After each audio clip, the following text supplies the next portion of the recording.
afternoon, everybody. Welcome back to the channel. Today is Sunday and I wanted to do a special video for today. I hope you guys are having a wonderful Sunday so far, and today's video is in honor of Black History Month.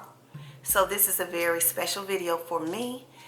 It's unlike any video I've ever done on my channel, and I hope it'll be one that will get you to thinking, generate some thought for you.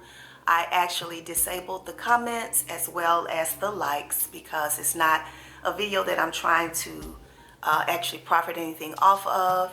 I actually wanted to just generate thought. But if there's something that you wish to speak to me about or a comment you might have toward the video, please feel free to send me an email. I'll be happy to address it that way. But today's video, I know you saw the topic. It is, have we forgotten our culture? And I wanted to talk about this because of things that are going on in the world right now.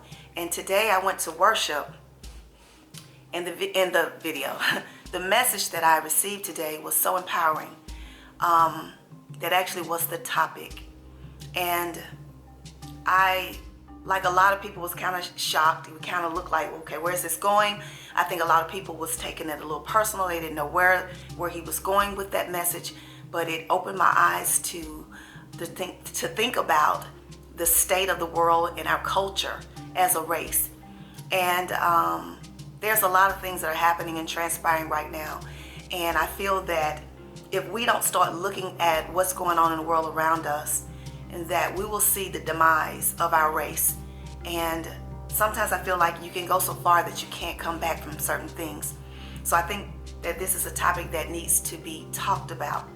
Now, let me put up front, before anybody thinks anything crazy, you guys know I promote unity on my channel.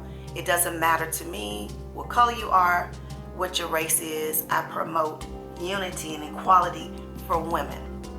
And that's what I stand for. That's what I will always stand for.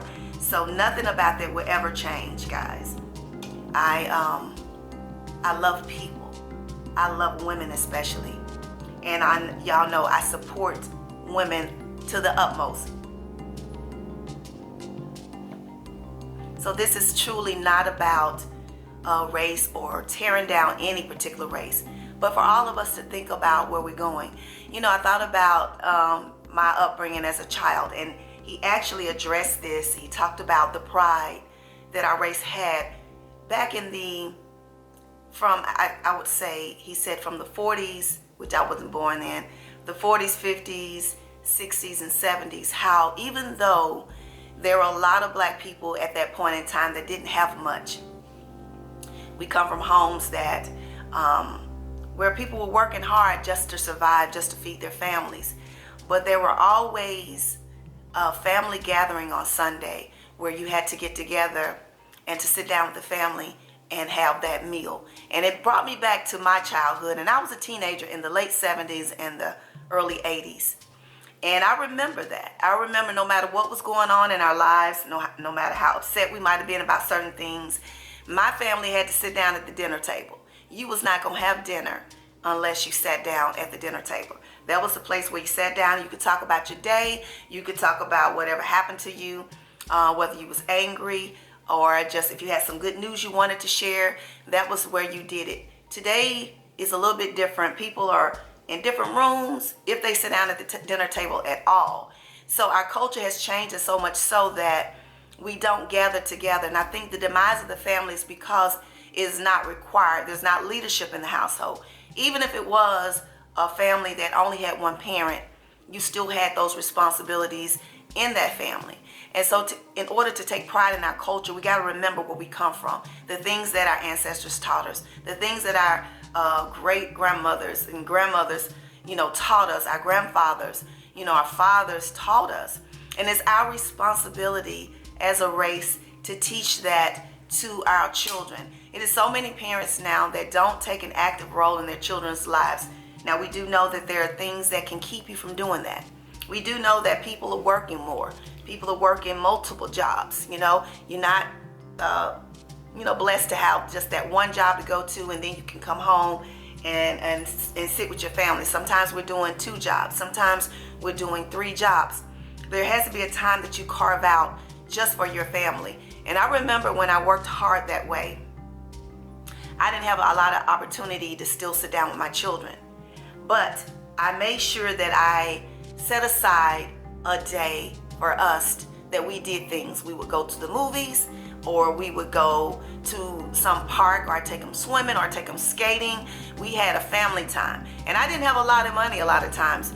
When we would have our movie day, a lot of times I would actually go purchase all of the snacks that they wanted to eat for the movies, because I know that I couldn't get in that theater with 3 children, and then when I started raising my niece, I had 4, and purchased sodas for everybody, popcorn for everybody, candy for everybody. So it was less expensive for me to go to the grocery store and purchase those little multi-packs of drinks, or popcorn that you could microwave, and several bags, and put it in my big purse I would take, and all the candy that they wanted, so that they could enjoy the theater.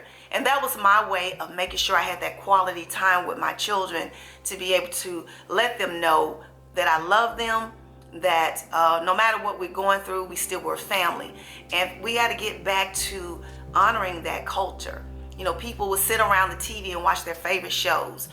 People would listen to the radio, the music, and celebrate, the people that we admired that was in entertainment. We listened to Dr. Martin Luther King and Malcolm X and all of these people who had these world-renowned speeches. We were proud. We were proud people. We got to get back to that. And I want to say something, and this is from the speech I heard Rihanna won from the NAACP. It was powerful. It was moving. And for her to be such a young woman, she was right on point. And I think it's important. A lot of us have the privilege and opportunity to know people from multiple races. We have friends, and they call us friends, and we interact with them. We sit down, we break bread with them, we do entertainment with them, we go to their events, they come to ours, we do things together. And here is the point I want to make about this whole situation. If you have people in your circle that you consider to be your friend that is another race, and if those people do not support you in the movement of equality and unity among all Americans, of all people, then you have a problem there. Because if you're not a part of the solution, you're part of the problem. We're past the time where you have to sit quietly because you're afraid to speak your mind, to say that you're supporting something that maybe the masses are not supporting. If we truly support each other, we have to stand together through the hard stuff, through the times of problems. A lot of people honor the Holocaust, and they make it a big thing to remind us of the suffering, and it was horrendous. It was horrible, the suffering that the Jews went through during that period of time. But it was just as horrific, just as heartbreaking, unimaginable of the suffering that happened during slavery. So the support that we give there is the same support that we should receive when it goes back to slavery.